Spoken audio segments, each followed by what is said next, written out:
what I get very excited about is this future state where the next great Nike is community founded, community led, and community owned. So there's very much a distributed ownership where like hundreds of thousands of people are on the cap table versus whatever, 20. My belief on brand building or the future of brand building is two-part. It's co-creation, so empowering these people that we're talking about, the loyal fans, to come upstream and help you kind of influence and shape the future of the brand, tied to incentivization. This is Limited Supply, the place for refreshingly real takes on what D2C is really like. We're your hosts, Nik and Moiz. Let's start talking about money. Today, we're talking about incentivizing iPhone users and creating brand loyalty. For me, the only way is with a great mobile app. And I love how Tapcart is doing that by making customer digital experience so slick. Visit tapcart.com/limited and build your mobile app in weeks with 2 months free. All right, Moiz, season 3. We're back. I can't believe it. It's been a while. We didn't take a few weeks off between the first season and the second season, so this was our summer vacation right here. Yeah, well, winter vacation, but it was short. I think it was like 2 weeks. Yeah. But I'm excited about season 3. We're changing up a few things. We're having some more guests on. We've asked for a lot of feedback about the podcast and what people like and what they don't like. Yeah, shout out to everybody on Twitter who threw some feedback over. Yeah, that was fantastic. Really appreciate it. One point of feedback I've actually realized that we don't do is we should ask people to follow us either via Twitter or, just following our podcast on YouTube or whatever it is, wherever you're listening, so that you get up-to-date episodes. But in any case, all of that aside, we're dropping the first episode of season 3 today. Nik, you got this guest. Tell us a little about her. If you follow me on Twitter, you know I'm a huge proponent of cold emailing.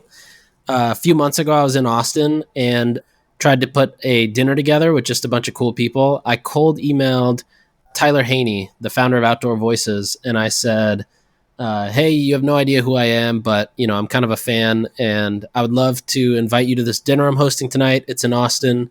Let me know if you're able to make it. And she said, I'm not in Austin anymore, but next time I'm in New York, we'll hang out. So a few weeks later, I get an email that she's coming to New York. We meet up at a hotel, chit chat for probably an hour. And then, she has to go take an investor call. And then, a few weeks after that, I met up with her again, or I think we had Zoomed. And then, a couple weeks ago, recently, we were both at the June Shine tasting room launch in Williamsburg. So we met up there again, and that's kind of where I was like, hey, you should come on the Limited Supply. We have this very different take to how your podcast you've probably done before. Moiz and I are huge fans of Outdoor Voices. Come tell us the story. And so we got really lucky. She was down to do it, and that's what brought us here to today. Just for transparency's sake, we're recording this intro post shooting the interview, and it is awesome. She's incredibly honest and blunt about what worked really well and what didn't work really well at OV, and like what she's super proud of and mistakes that she made. I love talking to founders like this who are like, a little bit divorced from their brand because she's had a couple years away from OV. And so she has the perspective of like what worked and what didn't work, the memory of what worked and what didn't work, and the ability to talk about it honestly and not just give us PR bullshit. And so I'm really excited for everyone to listen to this episode. I've been a huge fan of Ty for a long time. In fact, during the COVID, I didn't mention this during the podcast, Nik, she and I connected via email and we were supposed to have a call and she did not join the call. And then I emailed her and I've got this. I said, hey, I says, hey, Ty, I tried giving you a call a few minutes ago. Is it best to reschedule something? If not, I'll try giving you a call sometime this week. She never responded after this. We were supposed to have a call. She missed it. I followed up. She never responded to me again. And I knew this happened, but I didn't bring it up. I'm like, I'm so humble. A real fanboy moment for me. I think she built an incredible brand. I love Outdoor Voices. I wear them all the time. And you just get a very honest take of what happened at the company. So excited for all of you to listen. Yeah, I think my favorite part, one was that I feel like this was kind of a mini masterclass on launching an apparel brand. I think apparel is probably, apparel, scent, and beverage are probably some of the hardest categories, especially with apparel. It's like your brand either hits or it flops. And even when it does hit, that hit lasts half a quarter before you have to keep pumping new products out. So I think it was awesome to hear that perspective, as well as, I think a buzzword that gets thrown out a ton and thrown around a lot honestly, truly, because she probably started it back then, is the word community. And she really explained the depth of that and what that means around building brand advocacy. And, it's not just like, to me, when I hired a community manager at Hint, that person's sole job was responding to comments in ads. You talk to a different person who runs community, and their role is like, hosting events at some place, or, turning their office into something else, whatever it is. But getting her perspective on community, as kind of the godmother of community in this direct consumer era, I think was also really fascinating. To the point where she truly felt it's up there with Facebook ads and storefronts as like an expansion and a growth strategy. So I thought that was awesome. Yeah, that's true. Community today, like community manager is a euphemism for you will respond to Facebook comments and delete Facebook comments and hide and ban people from Facebook and to hide Facebook comments. And that's it. Like you should know how to ban and hide. You need to know what those two words mean. Ban and then delete. Yeah. But now, this is the first instance where I talked to someone when community meant something beyond digital community. It meant in real life community. Anyway, let's get to the episode. Let's talk to her because she was fucking awesome. And don't forget to follow us on Twitter, subscribe on YouTube, leave a review, and we'll see you at the end of the episode. I'm like super excited to meet you. I've got a fanboy moment right now. I've been a huge fan of Outdoor Voices for like 8 years or something like that. Believe it or not, one of the guys that I worked with at my first startup in 2013 introduced me to the brand. He's like, I just saw this at J. Crew and it's awesome. And I was like, what's awesome about it? And then I bought whatever I'm wearing now. And I was like, this is the greatest thing in the history of the world. I wear it on dates. I wear it to go to bed. Like you can wear it everywhere I go. Everywhere I go, I can wear this, whatever this is called. I think it's called like the compression top or something for men. It's on the bestseller thing. And unfortunately, I've had to size up. So I've had to buy 15 twice. I had to go from small to medium. But I'm a huge fan. And, I followed Outdoor Voices, I guess, since 2014. I followed the growth of it and sort of when you left back in 2020, I think it was. Excited about this opportunity to both talk about your reign and sort of how you made it such an incredible brand and to set the record straight about anything that's happened and what you're up to today. I'm not sure what happened in 2020 or maybe it was 2019, but it felt like a lot of women in the direct-to-consumer space were not being treated very well in the media. Like I remember in articles about Outdoor Voices, I remember articles about Glossier, I remember articles about Away. And in Away, like the Away travel, like, they found some screenshot in Slack where I think Steph Corey wrote, the logistics company I'm working with is brain dead. And people were like, can you believe that they called them brain dead? And I was like, yeah, I've worked with them. Brain dead is the nicest thing you could possibly say about that business. It's a very PG way to say it. They're fucking terrible. They're fucking terrible is a more accurate way to say it. And people were like, oh, she called them brain dead. I was like, you guys are upset that she called her brain dead? Check out the Slacks that I've written where I'm like, fuck these motherfuckers. And so I was like, what's going on here? So I'm excited to talk and sort of get the real experience or like get your understanding of what happened in Outdoor Voices. I've read all the articles that you've been a part of, listened to a bunch of the podcasts.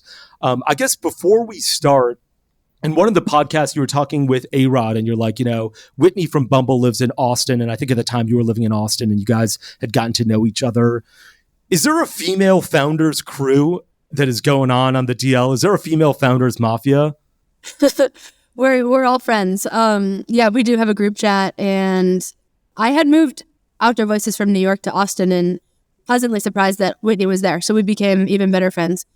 But yeah, I mean, just the nature of us being, direct to consumer female founders, like we're very friendly with one another. And that time in particular was challenging. It's kind of funny to hear your take on it, but I'm like, if only the reader knew that every single day a business like this has like a list of 10 to 100 challenges that, you could take and screenshot and be like, so normalizing challenges at a business for a growing company is like something that I think about all the time, but excited to dig in and really pumped to be here, guys.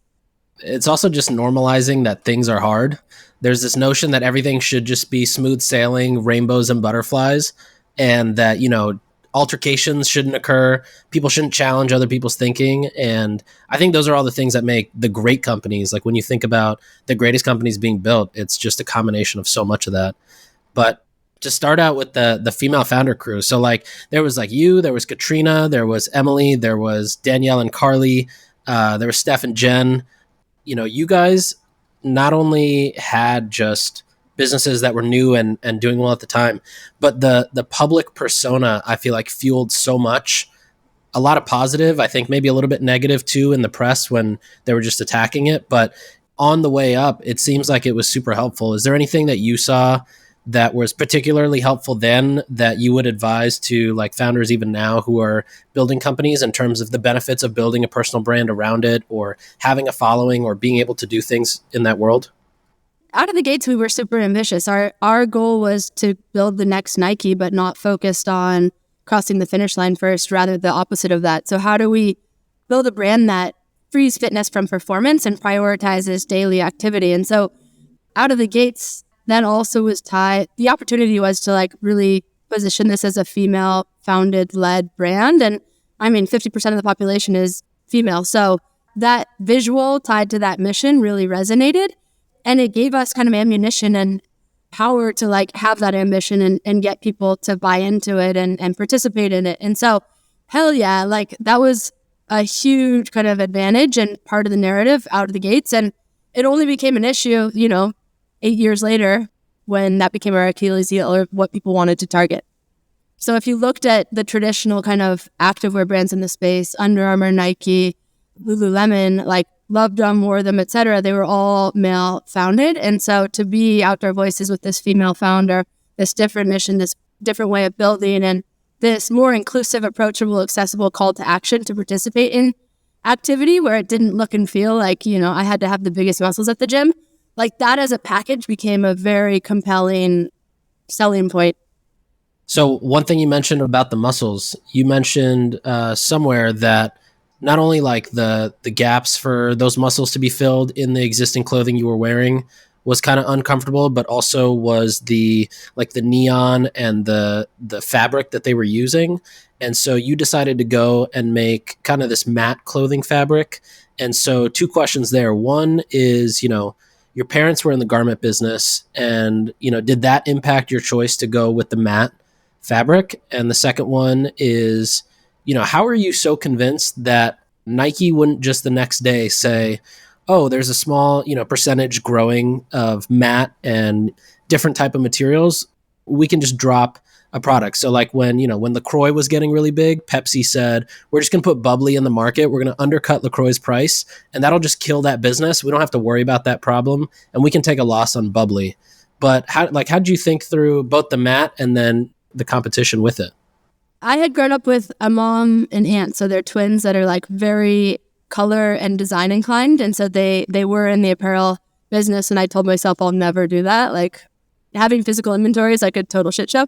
But I always paid attention to the color of someone's lipstick and really was drawn to kind of the design of things and ended up going to Parsons in the city. And when I looked at kind of the traditional activewear space, the aesthetic was this overly macho, shiny black spandex, like perforations on my side that like make me look like a superhuman. And I was like, damn, like I'm active on a daily basis, not trying to win the race necessarily. I want a uniform for activity that more nicely integrates into the other clothes that I'm wearing. Mad Happy wasn't there at the time, but for instance, like from an aesthetic standpoint, similar to that, or Acne Studios or Alexander Wang. And I really thought there was an opportunity to create a product that visually was distinctive from what kind of was already out there and saturated in the market. And so, yeah, the first idea for product for Outdoor Voices was really about building the uniform, so the top and the bottom for everyday activity. And we had a hard rule, no black. Eventually, later on, we introduced black, but we really leaned into these more gray, warm palettes that like you'd absolutely not see at the Nikes, Under Armours, et cetera, of the world.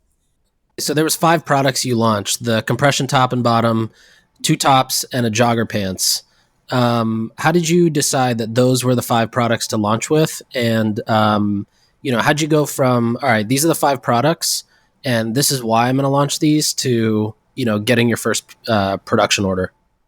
I wanted to make dressing simple, and so the more that you could take kind of the choice out of it and just simplify and kind of like merchandise and package for people, that's like really what the first vision for the product was. And so the kit from day one was how I thought about building this for people. And so we offered the top, which was a crop top that I literally sketched in a sketchbook, worked with a number of factories to perfect the fit, and then the two-tone bottom. And it was like, damn, no one's ever looked better than when they're exercising than in that two-piece kit.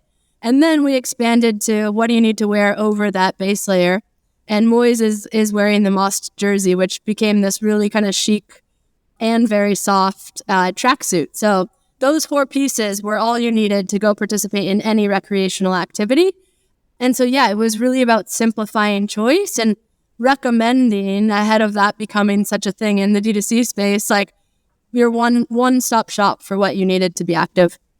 So after you designed these 5 things, you mentioned that you worked with a bunch of factories to like figure out fit. How do you start working with, I've never done apparel. I don't think Nik's ever done apparel. How do you find factories and what do MOQs look like? How did you sort of get over the initial bumps of like, okay, I've got an idea. I've got sketches. I may have even found materials that I want to go with. What's the factory that you called up? I Googled. That's the best place to start in all cases. I had no experience. Although I went to Parsons, I didn't study fashion. I had gone for a business degree. And the cool thing about studying business at Parsons is you learn how to use all of the visual tools. So Adobe Suite. So I could visualize essentially the vision for this brand, Googled the hell out of, how do I make a freaking legging? It's certainly not rocket science. And then just through trial and error showed up, learned about pattern making and kind of deduced it to who ultimately could work with stretch fabric and had a specific type of stitching called flat lock that supports this type of fabric. And so I was 22 or 23. And it was just forcing myself into these rooms to learn and absorb as much as I can. And that went a long way. That's how old Nik is now. I think Nik is 22, or maybe he's turning 22 next year. But okay, so how many factories do you have to call up before you find one where you're like, these guys will work with me and their pricing is not bananas? So Midtown had tons of factories. It still does. But this one called Sunrise was willing to take a first stab at this with me. And so I think it was probably five factories in, and finally I come out, 3 months later with these 4 pieces, and they're pretty good. And then I start shopping them around. And pretty quickly after that, I got a call from J. Crew. So to your kind of minimums and PO comment, producing this in Midtown is fucking expensive. And so that wasn't going to realistically, be something sustainable long term. But I got enough kind of created there that I could start to seed at places, get interest, and then we got a call from J. Crew. And that was a massive day for us. I think we went from, selling a tiny amount of units to maybe a starting kind of 500K PO that overnight was just game changer. And so from there, we ended up having to move production to LA. And I literally rented a couch on Craigslist in Venice, got a car, and until this production run was done with the factory in LA, would drive there every single day. It was scrappy as hell, but I look back on it and it was the best time ever. So at this point, when you've got sales at J. Crew, you don't even have a direct-to-consumer website. You're only wholesaling at this point. Is that correct? We were in kind of mom and pop and lovely boutiques, on the small scale. That's where J. Crew happened. And then kind of right around the J. Crew time, we started to pop up or stand up our site. So you don't even have outdoorvoices.com as a Shopify site when the J. Crew PO rolls in, or at least when you launch the business.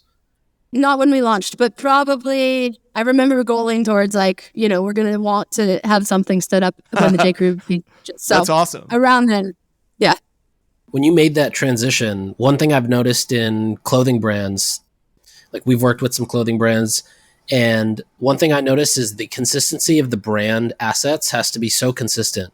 From the typeface, the shadows, the way that the photographer takes the photo, the angles of, everything there, almost to a point where a photo taken 4 years ago and a photo taken yesterday, you wouldn't be able to tell they were taken in a separate shoot.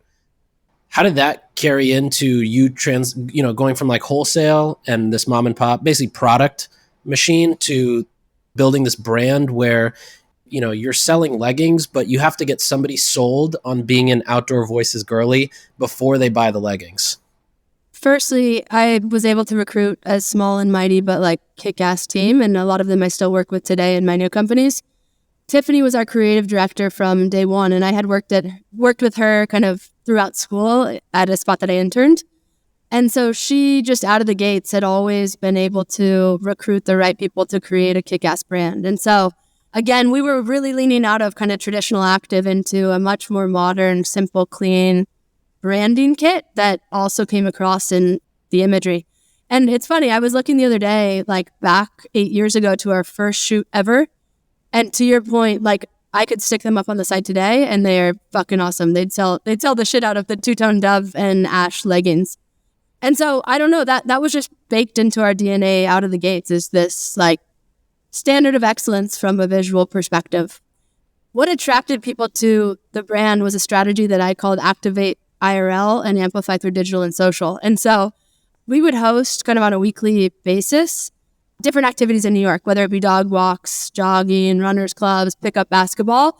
And it became this like talked about thing that became the first touch point or kind of introduction for people to Outdoor Voices. And so people would come in first by learning about some crazy basketball game and like the score was this, and can you know, this designer scored 10 free throws, something like sensationalized and kind of crazy, but like the first touch point in all cases was this community activation, and people wanted to be part of it. It was this new kind of view on movement or activity that was fun and like had all walks of life and wasn't the traditional kind of way you think of an activewear brand.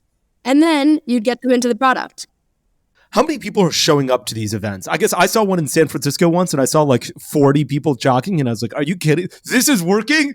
Like, how many people are showing up to your events? Well, let's see. Fast forward 2019 or so, we hosted literally, I think, a 1,500 person exercise dress event in Lincoln Center around the activation of the exercise dress. But when we started, we had another company value called It Starts With Us. And so literally our first New York Times article was probably 11 team members back at the office, all sweaty, and right after we had played pickup basketball. So it literally started with our team, and then we grew it from there. So 11 people strong out of the gates. Are you good at pickup basketball?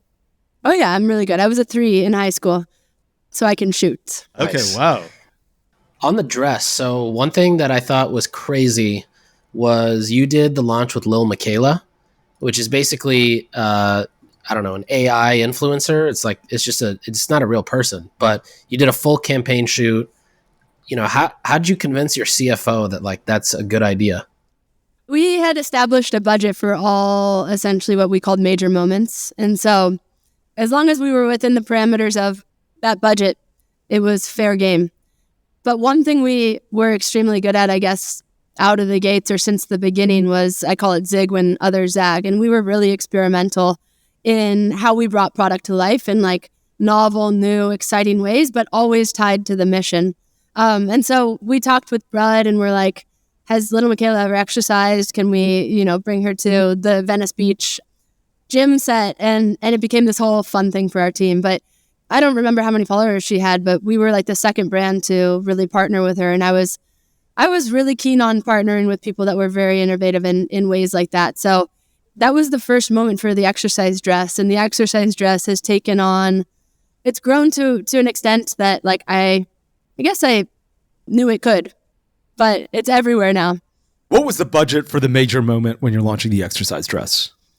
Probably $40K all in. So including all assets for programming in real life. It always started there, everything on the site, and then whatever for the Brud team as well. That's less than I thought it was going to be. Yeah, we didn't spend a lot on it. Yeah. I mean, for you guys, Nik, today, well, how do you guys think about that? Like what's an average budget for a major moment? Probably 20 to 40K, somewhere within there. Mm-hmm. It depends on the size of the brand. Like if it's, 100 million plus, then probably a little bit more.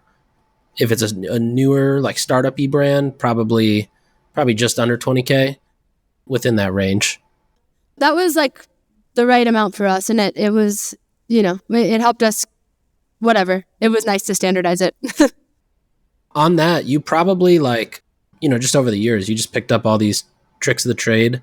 So if you had a 40K budget for major moments back then, and you were doing another launch for Joggy today, what kind of budget would you put toward it? And like, what would you change about your strategy? So really a headline comment coming off the OV experience was direct to consumer is not direct. And I mean that we're going and spending money in channels like Facebook and Instagram to acquire customers that ultimately, one, we don't have the data for, and two, they're not necessarily the customers that are going to stick with us. So what I would do is take half of those dollars and give them directly to my community and incentivize them for helping me to grow. So literally give it to community members, give them prompts to go grow, and then in this very distributed fashion, essentially make my community members more of a formalized part of the team where there's upside for helping to grow. That's like a commission payment, or that's like, hey, here's $20, you're going to go do X, Y, and Z. How does that work? It can, be completed through different mechanisms, but let's say brand coins that can be redeemed either for cash or for exclusive product, perks, etc. It's casting a wider net than just like creators or influencers who are built into these major moment go-to-markets, right? It's like anyone with an iPhone that has interest in the brand and has shown kind of loyalty, whether they've shown up to 3 events or whatever, like how do I incentivize them to be the best distribution and growth channel for me? That's how I think about it now. Let me pivot back just a little bit, back to Outdoor Voices. You guys were moving your headquarters, you mentioned, from New York City to Austin. What year did you make that move? Probably 2015. Oh, wow. So early on in the business, super early. Yeah, I think we had 40 people at the company. But at the board level, this was like everyone hated that I wanted to move it to Austin and thought of OV as like a fashion brand. It needs to be in New York. But we had launched in New York, gotten on enough people's radars from a PR perspective. And then as we thought about like, where's the number one recreation brand going to be located? It's got to be a place where you can hop in the water, jump on trails, etc. So Austin made sense.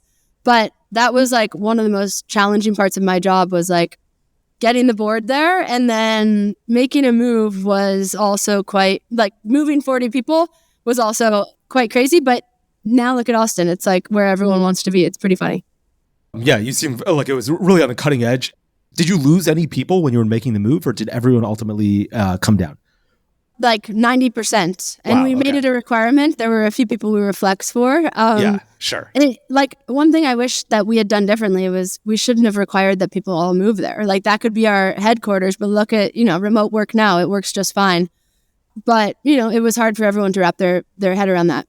That said, bringing Outdoor Voices to Austin was probably the best thing we ever did for the business to set it up for the future. So you guys, I heard this podcast where you rented an 800 square foot house on Blanco Street as your first brick and mortar store. What was the rent? And was there a board decision of sort of being like, hey, should we do brick and mortar? Or was everyone like, yeah, we need to do our own brick and mortar?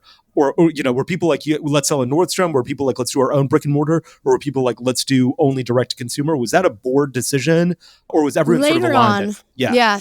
Later on, as the company got more and more valuable, it became more of a board topic. But at that point in time, it was us just really leaning into this IRL strategy. And so we're like, if we're going to activate this frequently, we need a home base.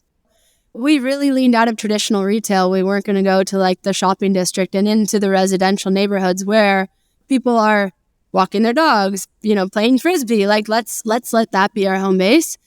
And this community, offline, small retail strategy ultimately became our most kind of productive way of unlocking total markets, inclusive of the digital business. Do you remember the rent on that store that was 800 square feet? $1,200 a month, something like that. That was part of the formula. In all cases, low rent, not big box kind of mall type locations by any means. It had to be easy to get to, low rent, and they'd pay back. I think we had a 4-month payback window or something, and that was very easy to crush. Were build-outs expensive? I've probably been to 8 Outdoor Voices stores. Yeah. And the build-outs look like they're great because people were like, we're going to make this look really nice, but it also doesn't look like we spent, $400. When I go to an Allbirds store, I'm like, you guys spent $400,000 on this. When I go to an OV store, I'm like, there was not $400,000 spent on this. But it certainly speaks about the brand. The only thing people cared about was, again, these community activations. That's where the enthusiasm and excitement was. So we needed cool people to show up and cool people to host. but like the rest could be simple. And so that again was a model that really worked. I think the max we spent was probably $200K on a store, at least kind of when that was our playbook. Later on, as kind of there were other views on how to grow and like more traditional retail came into play, we spent way beyond that, which wasn't part of the, vision early on. Okay, let's fast forward to like 2018. The business is, 2014, you're sort of starting out, you're moving to Austin, you launch a store. 2018, you've got probably a dozen or a handful of stores, certainly more than 2 or 3. I think I read you did about $40 million in revenue in 2018. Is that primarily coming from direct to consumer? Is that coming from brick and mortar? How is that sort of split up at that point? 40 million in 18. We did 70 at the end of 2019. Anyway, that makes sense. It was 70% was online. 70% was online. Okay. Yeah, 70% was online. But again, like this store strategy was how we unlocked a market. I think at that point in time, we had eight stores. How big is the team at that point? You mentioned you moved 40 people down from Austin in 2014, give or take. How big is the team in 2018, 2019? Probably 90 people, something around there. How does design work? Like, are 40 people in design? Are 10 people in design? You got to release you want to drop new products every month, every 6 weeks, every season. How do you think about that kind of stuff? We probably had 10 people, maybe 12 in kind of what we called product and product development. We really broke it into 3 themes. There was Major Moments, which is always around some sort of new exercise dress like product launch or the running collection. Then we had kind of seasonal capsules. And so kind of our core products in new colorways and prints every 2 to 3 weeks that dropped. And then we had core, grays, everything, product that was always in stock. How do you manage that type of inventory? If you're doing we launched, I ran this company called this deodorant business, and we had seasonal scents. We only dropped 3 a season, and we had a pretty good understanding of what sales would look like because we were all direct to consumer. And even then, we'd be like, "Fuck, we have extra scents. What are we going to do with these?" How do you manage that if you're doing every 2 to 3 weeks? You're launching a seasonal capsule with like new seasonal scents. How do you manage inventory that way? Yeah, with the prints, et cetera, it was very much about scarcity. So they were designed to sell out.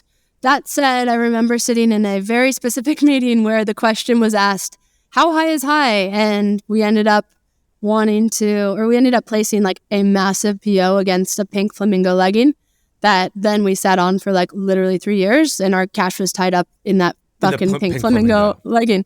So how high is high was like, continues to be like the bane of my existence. That was like the worst question ever for the business.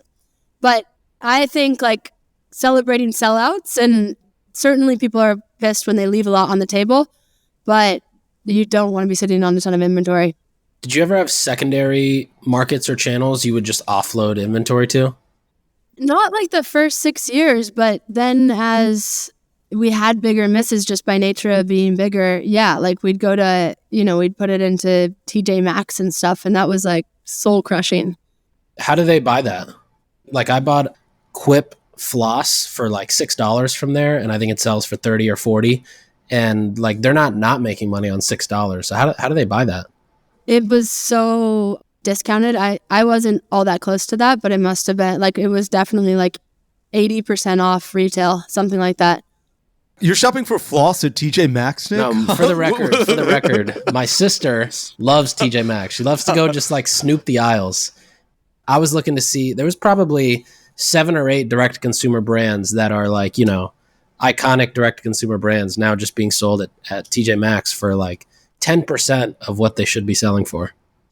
And as a brand person, I was like, what the fuck what's happening here? But I mean, my dad loves TJ Maxx, so I think there's something interesting there. Yeah, it's an easy way to build an Indian audience too. Okay. I see so many brands still failing to optimize for mobile. It's bananas. We get into it on this pod. You have to create a seamless customer digital experience, and Tapcart is doing exactly that, building world-class apps for brands. When 2/3 of e-commerce comes through mobile, you need Tapcart to come up with the best mobile experience for your customers. Visit tapcart.com/limited and get 2 months free. Okay, so we're in 2018. You're doing 40 million in sales. 2019, you're doing 70 million in sales. It sounds like you've raised about 50 or 60 million dollars at this point in venture capital funding, which is kind of like bananas that was like 3 or 4 years ago. Because now I feel like venture capital funding for direct to consumer businesses is so much tougher. One of your investors is Google Ventures. Amazing. We tried to raise money from Google Ventures, and Google Ventures was like, get the fuck out of here. You're not a tech company. Fuck you and your deodorant. I mean, they were much nicer about it than that. But like, how do you raise money from Google Ventures? Is that just tell me how that process went. I mean, when you clicked into the data, we had a very sticky customer. And so as there was, I think we were 3 to 4 years in, like from a lifetime value perspective, when you look under the hood, the fundamentals of like the customer for this business were really strong. And so, that paired with this big vision and a really unique way of like an approach kind of out of the gates, like that was a very compelling package. Do you remember what retention looked like? Like, what does retention look like in an apparel business? If you could say 10%, and I've had no idea if that's a good answer, or you could say 98%. I'd have no idea. No, I think it's closer to like 30%. Okay. That's like what, and immediately comes to mind. But that's how we got Google in at the time, is like the fundamentals. And that was the beauty of like being in the activewear space. Like, it's just chemistry when you can get people to get endorphins going and then associate the product, right? I mean, you have 15 of the hoodies. I don't know that I ever saw you at an event with us, but... Yeah, if I look, this is the only clothing I have, to be clear. Like, anyone who's ever seen me is like, this is the only thing Moiz has ever worn in his entire life. So yeah, I don't even change based on season, only black. So yeah, if you'd saw me at an event, I would have been wearing this. So yeah, I understand the stickiness of the customer. Do you remember what does return rates look like? What does AOV look like? I mean, AOV would have been at like 140 because most people were buying at least 2 pieces. Return, I again am directionally guessing, but it was like 12% potentially. Got it. Wow, that's pretty good for apparel. Yeah, it's stretchy. Yeah, true. Yeah, that's a good point. Yeah. Did you guys ever try like try before you buy type thing, or? No. Kits were a really interesting acquisition vehicle for us. And ultimately, when we looked at the paid channels, like that's really the only thing that worked. I mean, I'm curious kind of your perspective on the activewear space and how you might approach it now. But like, it was so saturated and everyone was like selling the same value prop. But as soon as we clicked into kits, and it was like the clueless closet where you could be brought in by an ad into this kit selector where you have, the blue crop top and you can slide it to match the charcoal legging. That was like one of the only moments I remember from a paid channel perspective that I was like, okay, there's a flywheel that could really work here. What was with the online marketing, what was the best type of like messaging or creative that you guys ran that significantly outperformed other types? I mean, I think this is well known. Again, Nik, I'm curious your thoughts, but like I had a strategy that was document, don't produce. And this was like ahead of UGC being a thing. But like anytime we'd push a carousel out of like people crossing the finish line in polka dot shorts and then like someone in a dress, like literally skiing down a hill, but all user generated content, like that would blow any produced kind of campaign out of the water. I'm curious your thoughts there. Like tell me what's new.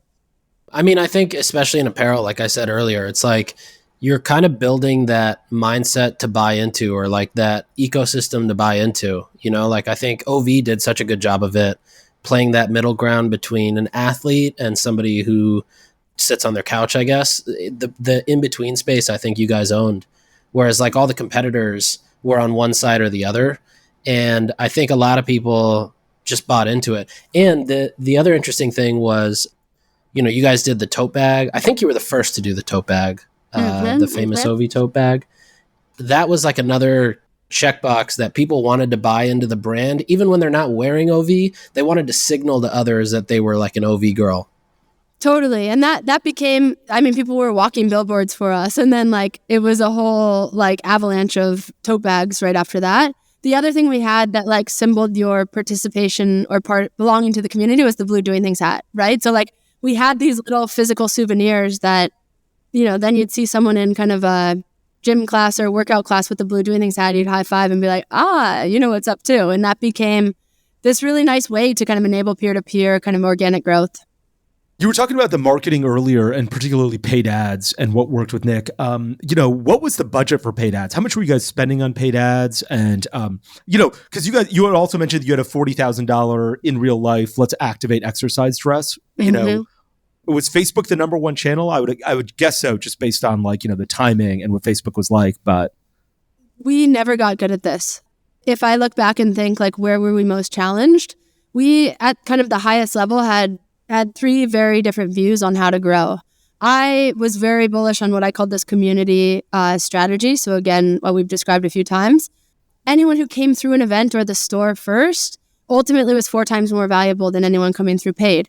We then had kind of traditional VCs who were like, our health company is crushing it over here. Let's pour more dollars here. So we literally would put 30% of our dollars raised against Facebook and Instagram. But I can't tell you ultimately what the repeatable pathway or what I'd pour money into, go forward was. It never felt like it was working. We needed Nik for sure.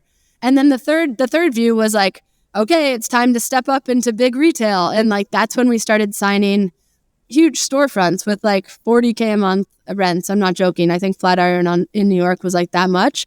And I just remember sitting there and being holy shit, we can't be running 3 strategies at once. And ultimately, when news came out, that was right at the moment that we're sitting there executing against 3 very different strategies. And that was the first time that I really felt what being a CEO looks and feels like. Because ultimately I'm accountable, but we had 3 very different perspectives on how to grow.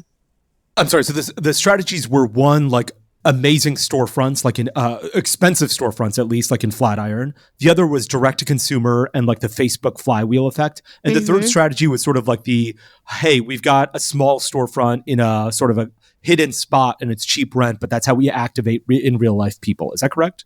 And that third, I just call community. It's really this programming first, right? So field marketing, programming, running a distributed network of ambassadors who are essentially activating in that way. It sounds like you weren't a big fan of the 3 strategies. And, let me tell a story about my past. I felt at some point when I was running Native under Procter & Gamble's umbrella, I had the title as CEO, but I was making virtually no decisions because P&G had sort of been hey, this is the decisions that we want to execute against. So we're going to make these decisions. Did you feel the 3 strategies were not yours, or did you feel you owned them, or did you feel the board was a part of that influence and sort of helping, sort of saying, hey, these are the 3 strategies we want to see you execute? I wish I would have known how to manage the politics at that level at that time. Me too. I was way fucking in over my head, right? And I was so operational that I was this is working, we're going to keep leaning into it. That said, there were no tools to in real time show kind of what community efforts netted from a value creation standpoint. And so fast forward to today, that's my focus. I'm this is a real strategy that's very valuable for brands that get this right. But we'd be piecing together different data points to try and show that this was where we should be spending our dollars. And then again, Mickey, who joined kind of a few years in, was this retail legend. He had a very specific view on how to grow, and you can understand or assume what that would be. And then again, our VCs were seeing in other spaces that the D2C model really works. So that's where we ended up being not efficient enough with. We spent way too much money, and ultimately that was a real issue. It's crazy how I think that's the most impressive thing I see about some startup founders, and I lack the ability to play the politics as well. And I was sort of being told what to do by the time I left. And I was okay, I guess these are the things that we got to do because, this is the owner. For a while, I did a really good job of standing up and being this is the exit strategy I want to execute. Everyone else go fuck yourself. And then after a while, I was okay, there are too many people yelling at me where it's too hard to fight this many battles at once. So I've got to cave on a couple of these things.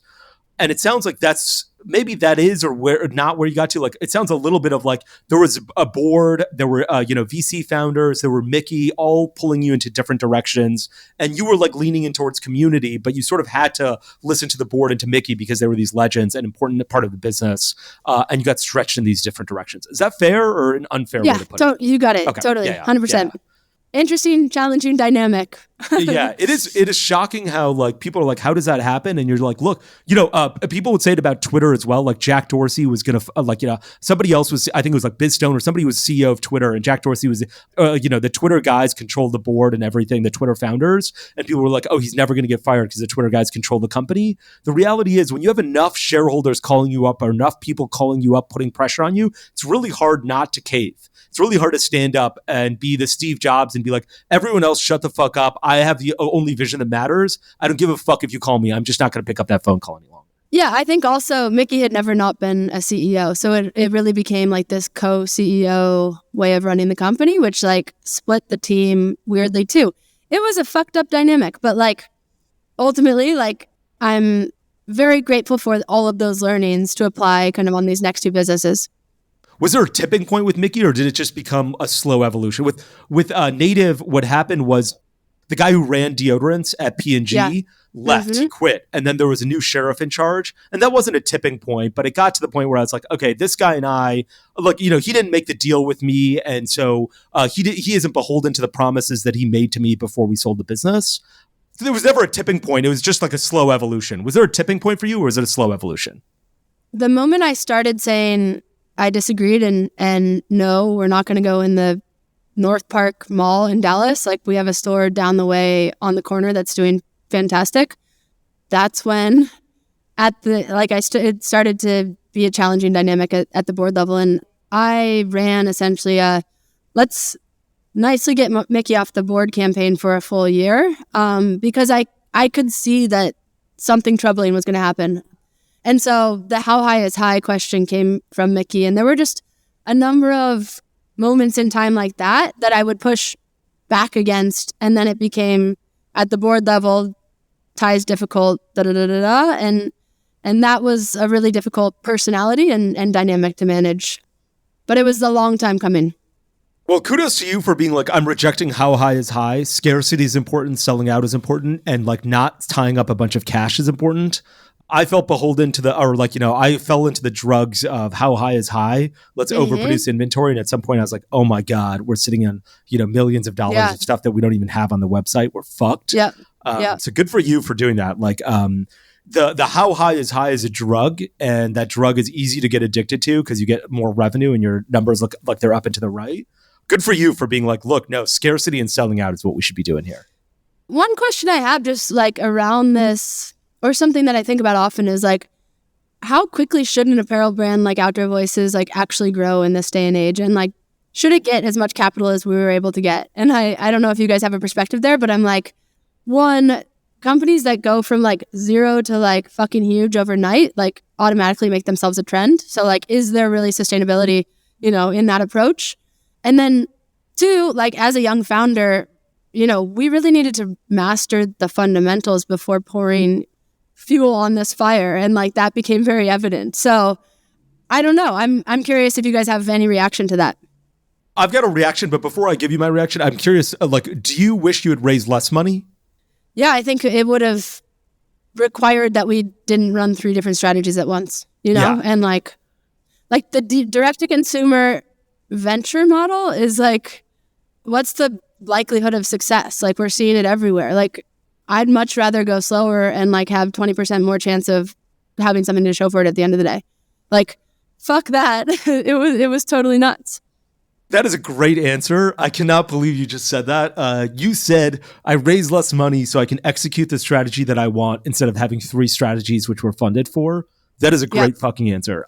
Yeah, I think that it really depends on the founder. Like, and Nik, I'd love to hear your opinion. For me, I'm like, look, there are, when Brian Lee from Honest and, LegalZoom starts a business, his goal is to build a $10 billion business and a $500 million business or $100 million. You'd look at Native and be like, that was a huge failure for me because my goal is to hit grand slams and not to hit doubles or singles. And so I think for him, going out and raising $100 million from Forerunner is a great starting point to try and build a $10 billion business. I think for me, that would be a disaster because I'd end up building a $100 million business with $100 million fundraised. And I'd be like, this business is now worth what the investors put in. And no, I'm never going to see a dollar of this. And so it's not a good exit for me. And so I think it really depends on what the founder is looking for and what they're signing up for. Brian may also want to be like, look, I want to be out of this business in 5 years. So I need a bunch of capital to get burned through and build that business. Totally. And I'm like, look, I don't mind spending 10 years building a sustainable business that's smaller. And there's distributions and that's how people get paid and they make a ton of money, but it's a lot longer term outcome. Yep. It comes down to amount of time. And that's something I've also learned coming off that experience is like in anything I'm building now, there's got to be optionality for an exit within 2 to 3 years. And like, that doesn't mean like, hell yeah, I'm going to for sure sell like 3 years in, but just like time to liquidity, like becomes much more real after going through 9 years of building something like, sure. Fuck, that's totally nuts. We were trying to raise money at one point and we talked to this VC fund and they're like, we can fund you. We can put $3 million at a $30 million valuation in, or we can put $30 million at a $300 million valuation. We're willing to write both of those term sheets today. The $3 million one, you can sell your business 6 months from now and everyone will be happy. The $30 million one, you have to sign up for working here for 5 more years. And I was like, this is bananas. I'm valued at 30 million or 300 million. I get to select which one I want.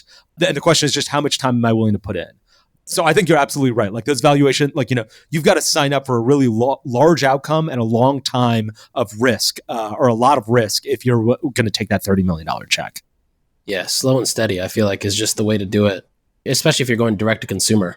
Unless you're trying to do I met somebody last Wednesday who wants to build like a Brian type business and he's going to go raise 25 million and try to do that. But if somebody was launching an apparel brand, I think almost the way you kind of did it, you test the waters, see what the appetite is, and then go in where you can. Like Mad Happy does a great job of that. I first met Payman in 2016 or 17, and he was like, what's Facebook ads? How does this thing work? And, that was... that in 2017? Yeah, almost 8 years ago. Oh my God. Then you look at how they've grown so nicely with their own kind of fan base, community, building products that are pretty much always sold out, and just doing things that kind of become the center of culture when they drop it and people rally around it. And it's not driven by ads. It's not driven by, how can we throw money at this at making this brand bigger? It's like, how can we build more experiences? That's the thing. We had so much going for us. And again, on this sticky base, these major moments were like these organic, beautiful storytelling moments that ultimately were like the unlock for the business until we started going everywhere else. So the Mad Happy team does a great job. What was the best memory that you have from OV, from your time at running OV? Was it sleeping on that sofa in Venice or was it something else? We hosted a 1,600 person and dog jog in Austin, like our version of a 5K and 10K. And this is something that we're going to take and run forward with Joggy, the new company. But that was the best day of my life. We had all of these dog influencers connected to their owners and we ran it like a race. And so it was a 5K and we had, the whole setup, it visually looked like a 5K or 10K in your town. And we announced something at the beginning and then we had people in cat costumes kick us off and then the dogs went. But then at the end, it was BarkBox, it was Chewy, it was all this fun kind of partnership. That's around awesome. The end. And that was such a special and unique to OV kind of bringing to life of the mission. And so that felt totally right on. The other thing that was really fun that we should have created a toolkit for other brands to use was when we launched our partnership with Hoka and the running collection, we essentially created this AI or augmented reality shop that we geo-located kind of in, I think, 150 locations kind of across the US, at trails and dog parks and places where you had to walk or run to. And that for the first 2 days was the only place that you could buy the new collection and the Hoka shoe. And so I literally got people physically participating in the mission. And those were the coolest kind of ways to activate. So we were really good at those. And I really enjoyed kind of with the team coming up with those experiential ways of launching new products. Let me ask the opposite question, which was, what is your least favorite memory at OV? I think waking up after some Business of Fashion article had come out, co-written by you know who, and being like, fuck, I'm going to have to like look up how to resign. I've never resigned from something in my entire life. So I literally like type it into Google, like, is there anything legally I need to cover? And I shot out this email to the board and said, hey, I hereby resign from Outdoor Voices doing things Thai. And like, that was such a formal way to do it. But like that crushed me. I mean, like leaving the baby that you built and I ended up coming back a month later, leaving again. But like, that was the worst day ever in the history of OV for me. Did you get a chance to explain that to your team? Like, your team is, it's you led by cult of personality. Like, if you have a 2,000 person team, yeah, nobody knows who Tim Cook is who works at Apple. That's not nobody knows, but like, you're pretty far divorced from him. Your team, everybody knows and loves you. Oh, yeah. Did you get a chance to do that? Or was it sort of like, no? Okay. No, it was cut off. And it's interesting because that the reason I paused when you said 40 million, I don't remember. I think that was net at some point, but there was like a publishing of facts that came from somebody's head instead of like verified with the company.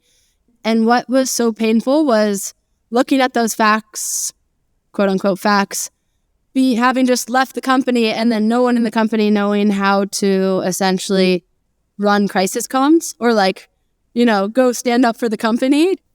And then those numbers essentially got run with in like every other distribution. So that was painful.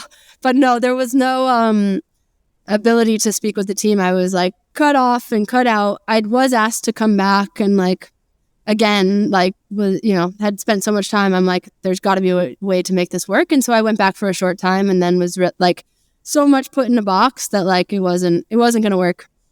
So the article comes out and you resign because you've been saying, hey, Mickey and I cannot coexist and make OV a super successful business.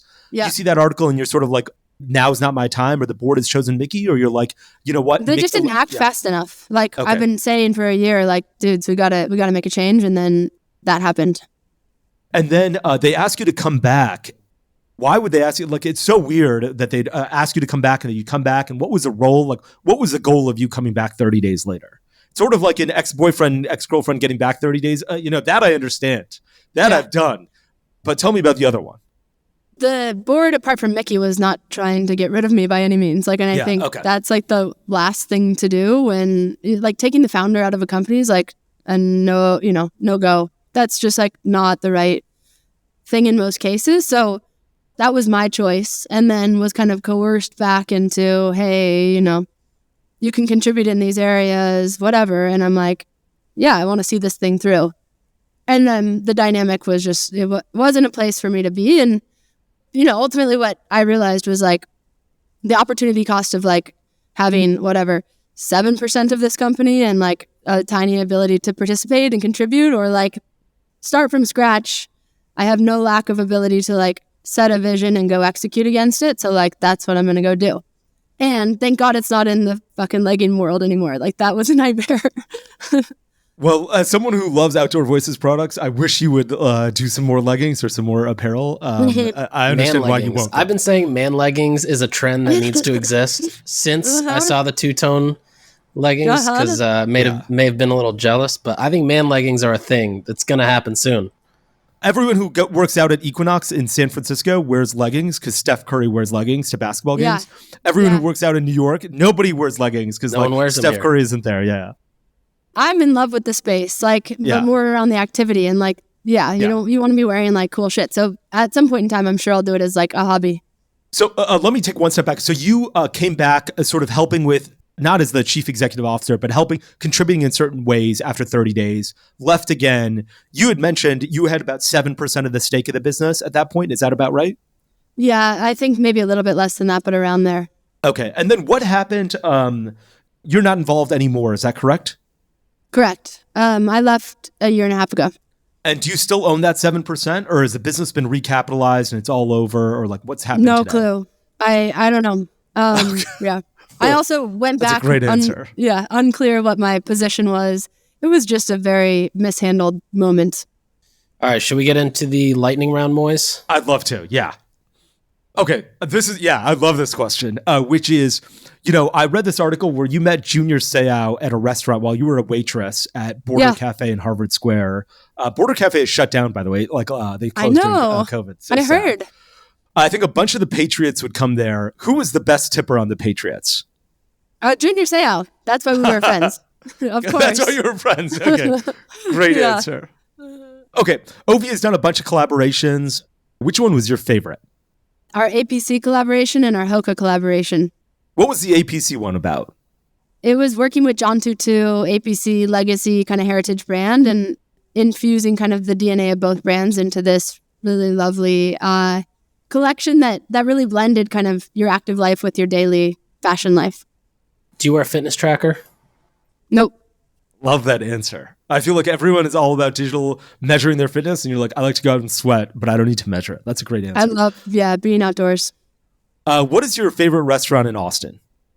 Bufalina. Okay. It's where I met my husband. We went on a date there. Was it your first date?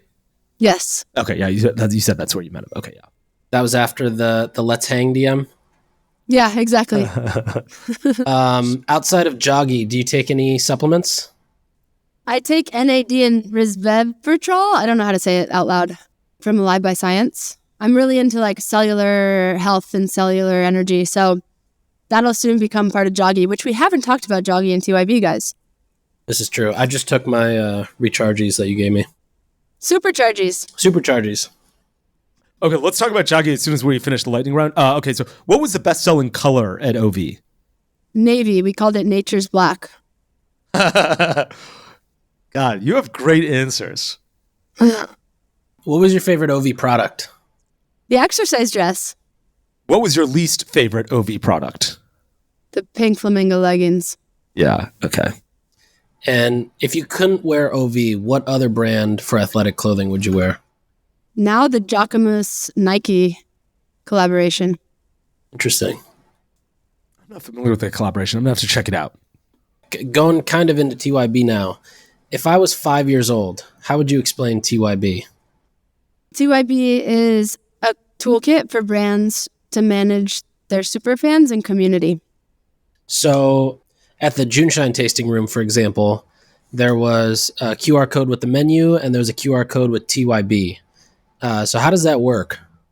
I'm going to use Outdoor Voices quickly as an example. So I talked about the Blue Doing Things hat, where essentially if you came to an event, participated in the movement, you'd get a Blue Doing Things hat, and it symboled your part of the Outdoor Voices community. TYB's enabling that same behavior, but with digital collectibles that essentially live in a wallet. And so think that Blue Doing Things hat becomes digital, lives in a wallet, and now gives me access to things like the exercise dress event or a private page on the shopping site. It gives me perks. And so it becomes a really effective way for brands to directly connect with their superfans and build more meaningful relationships. Awesome. And that's a Shopify app? It's just as simple as adding it to your store, or? About to be. You guys have seen the Starbucks Odyssey and Nike.Swoosh programs, right? Yeah. So we've white labeled kind of a Web3 loyalty solution that allows brands to do the exact same and create kind of this game for engagement with their fans. And yes, it'll be available the first week of February on Shopify. And it's first Web3 loyalty kind of end-to-end program. What brands are using TYB right now? Our kind of fastest growing community is a brand called Topicals. And I think Topicals is the fastest growing brand within Sephora, which is kind of funny. But they essentially are using the toolkit as a community management and ambassador management program. And they successfully transferred 95% of their ambassador group into TYB, have started to engage in prompt engagement and reward for this engagement with their community. And they have 8 times the amount of engagement using TYB as opposed to other kind of previous channels. So they use things like Grin, etc. And so essentially, here's how it works. You formalize the engagement by giving someone that Blue Doing Things hat.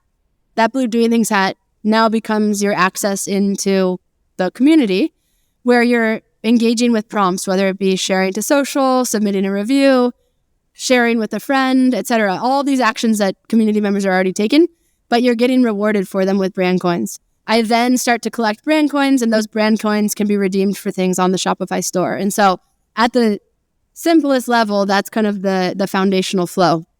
And so it's allowing brands to make their community a productive and sustainable growth channel for them. That's a great explanation with digitizing the blue hat. Like, I feel like no one's ever explained to me Web3 as clearly as that did. And so it totally makes sense with your background and how you use your community to like activate the brand. Yeah. Nik, should we move into Joggy? Yeah.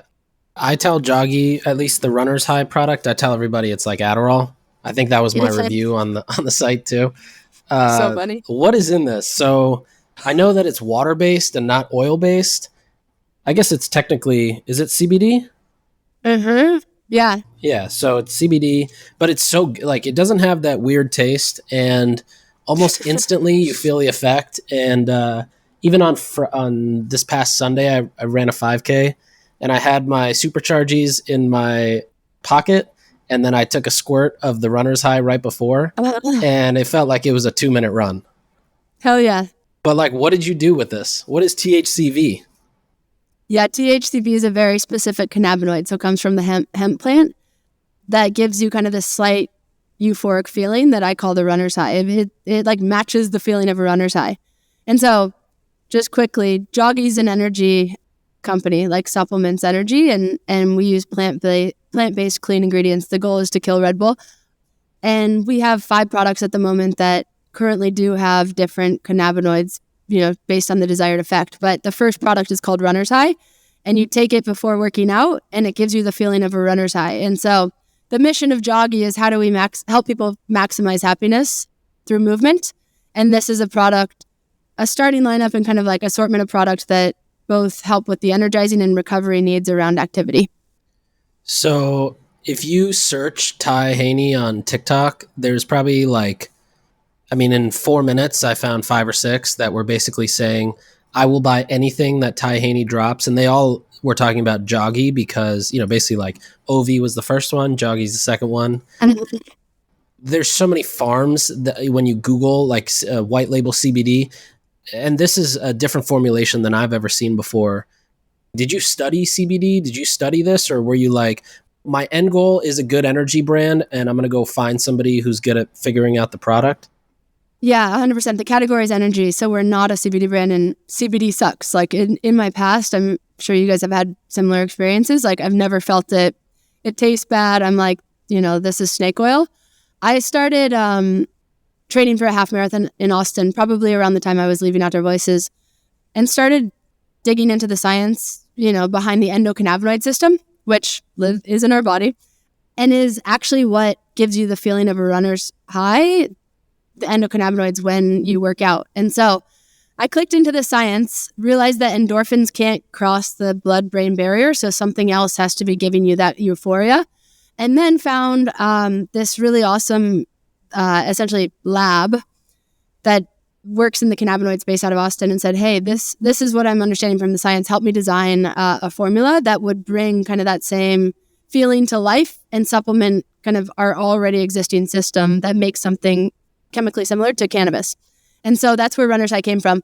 We're one of 2 companies at the moment to use THCV, which is a more recently researched cannabinoid. And it's the only cannabinoid that I know of from the hemp plant that has these energizing properties.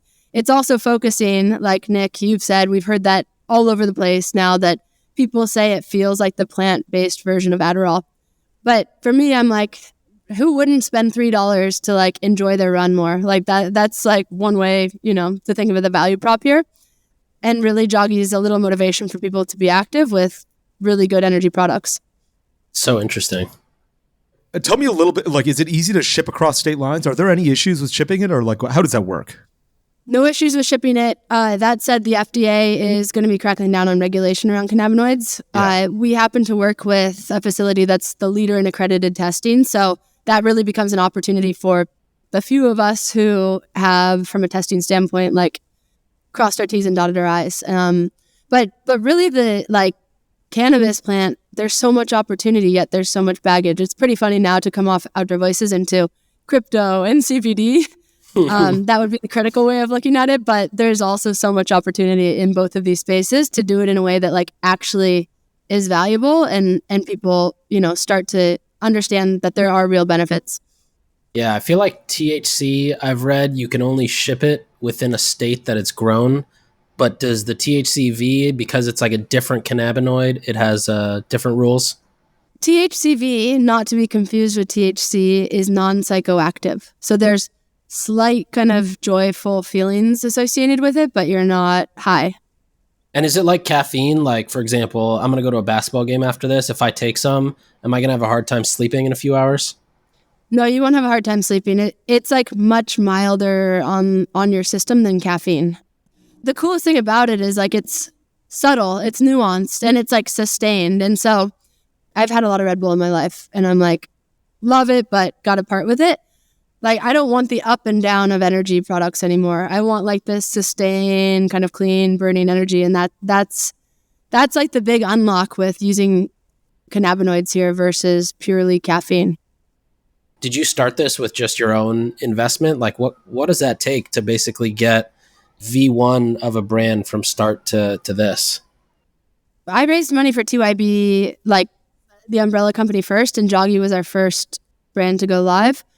We have bootstrapped it like pretty phenomenally. It's been an experiment that's gone very well with very little dollars kind of towards it. And so we put an initial chunk of money in for product development and then started selling. We sold a Joggy Doggy founding member collectible when we first launched Joggy. We sold 500 of them for $250 each, giving kind of collectible holders like a list of perks. And so first day, I think it was $110K, and then started selling product like immediately thereafter. So very much a different model applied to Joggy in terms of how we want to grow this. And the beauty is the margin is 70 to 80%. It's almost like a beauty business. And so this can be a very healthfully run and profitable business. How did you get those first 500 people? Like, was it just your Instagram? Yeah.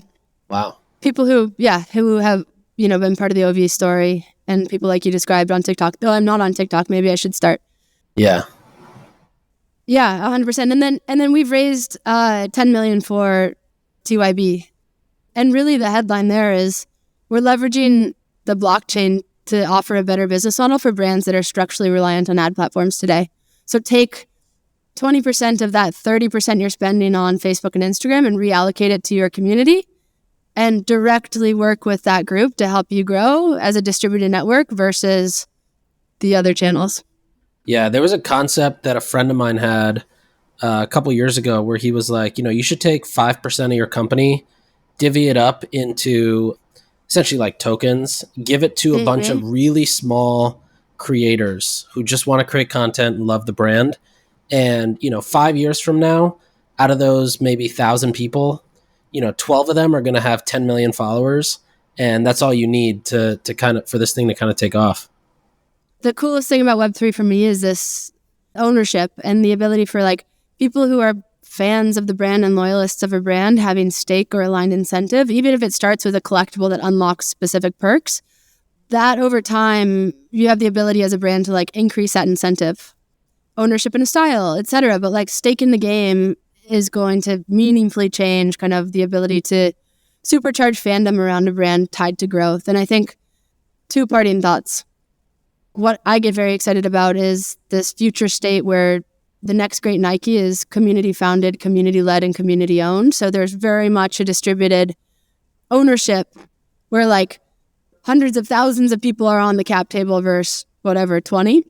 And then in the nearer term, like very much my belief on brand building or the future of brand building is two-part. It's co-creation. So empowering these people that we're talking about, the loyal fans, to come upstream and help you kind of influence and shape the future of the brand tied to incentivization. So rather than me as a fan or community member just pressing like to show kind of my loyalty on Instagram, like how am I getting an inside look, contributing in a way that's more valuable, but then directly being incentivized through brand coins that can be redeemed for something?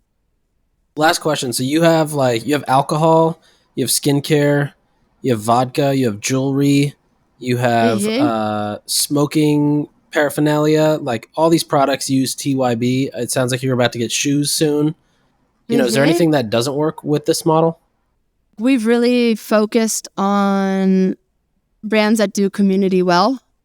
I'm sure that there are some like categories that just like people aren't going to get all that excited about, right? And so this is a tool that's really focused on building more lifetime value and more engagement from those community members you have engaged. And so for instance, like a mattress company, I don't know if this toolkit's exactly right for that, but anything that you're taking on a frequent basis and like it's a product that you grow with over time, like this is the right way to engage, go forward. Totally. Awesome. I hope it was helpful for you guys or fun. It was fun for me. Lots of fun. You provided amazing answers, actually, like really mind-blowing answers that I'm still mulling about. That was awesome. Not like PR-ish answers. Yeah, really appreciate the genuine no honesty. Canned answers. Yeah, of course. Awesome, guys. Thanks for taking the time. Thank you. Let me know how I can support. Will do. Thanks for tuning in. We'll be back next time to cut through the noise in CPG, retail, and e-commerce. And if you enjoyed this episode, then why not share it with a friend? And be sure to subscribe wherever you listen so you don't miss the next one.